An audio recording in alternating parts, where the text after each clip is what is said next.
Hello and good morning সবাইকে, welcome back to my another video. So এই ভ্লগগুলো দিতে তো আমার অনেকটাই দেরি হয়ে গেল, কারণ বাড়ি থেকে এসে আমার এত ঠান্ডা আর জ্বর যে আমি আর ভয়েস ওভার দিতে পারিনি। সো এটা ছিল সরস্বতী পূজার দিনকার একটা ভিডিও।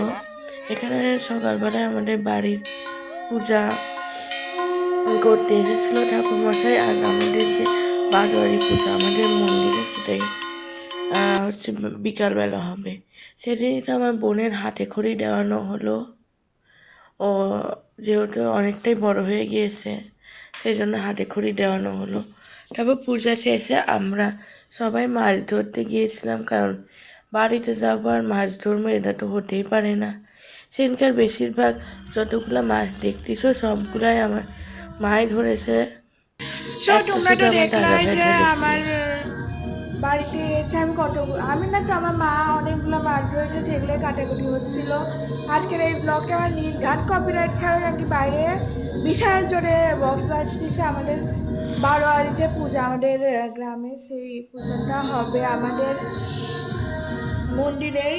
তো বিশাল জোরে গান বাজাচ্ছে আমার ভাই তার বন্ধুরা, তো কপিরাইট তো নির্ঘাত খাবে।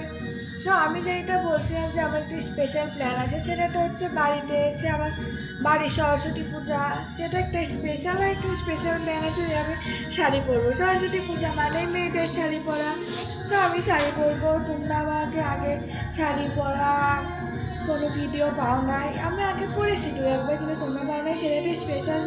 আমি কেবলই খেয়ে দিয়ে আসলাম দুপুরের, এখন আমি রেডি হব। তো চলো রেডি হওয়া যাক।